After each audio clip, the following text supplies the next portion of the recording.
So why are people so inclined to believe alternative facts, conspiracy theories? Why are they so inclined to not trust the United States government and the things they tell us? Well, I think a better question is, why the hell does anyone trust them? And the same thing's true for the media, and I'm going to show you why.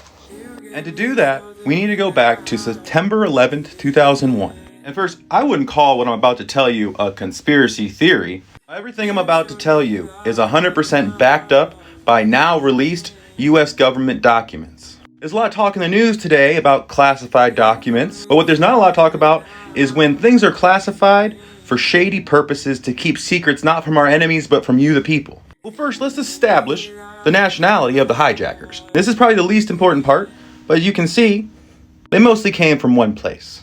I'm going to leave this picture up the whole time so you never forget and you know how important this is. Thousands of Americans lost their lives because of what I'm about to tell you. So let's go back in time. Right after this happened, what was told to the American people? They found no evidence, none, that Saudi government supported the 9/11. Being a little bit careful with my words, you can see I've censored a few things for the algorithm. So that's what we were told then.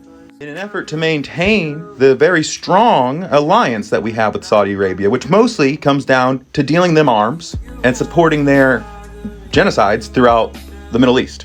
I'd also like to remind you that left, right, Democrat, Republicans, the majority of them voted for the war on terror, Iraq, Afghanistan, both of which were considered adversaries of Saudi Arabia. And they were in an alliance with us against them, and they supported our efforts in the war.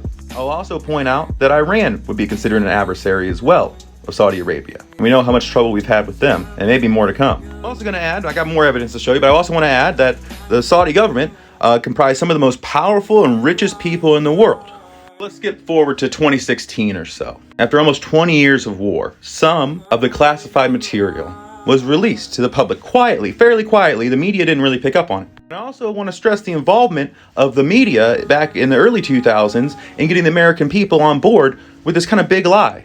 So you can read this, you can look up file 17 for more information. You can also look up the 28 pages for more information. But they did quietly release that there's a lot of evidence for a lot of connections and funding for the hijackers. And I'll also remind you, besides hiding the Saudi involvement, there was no national security reason to keep these documents secret. So you can read the top part, and you can read this bottom part here, which is an out-and-out lie. They had the evidence. Essentially, Saudi Arabian high-level officials funded the hijackers and made this whole thing happen. This whole thing happened. Not just on ideological reasons, extremist reasons, but for money and power. And to force us to help them fight wars with their adversaries. And everybody in the government went along with it. So don't ever be confused again why people don't trust their government. Stuff like this is going on today, 20 years from now, we'll find out.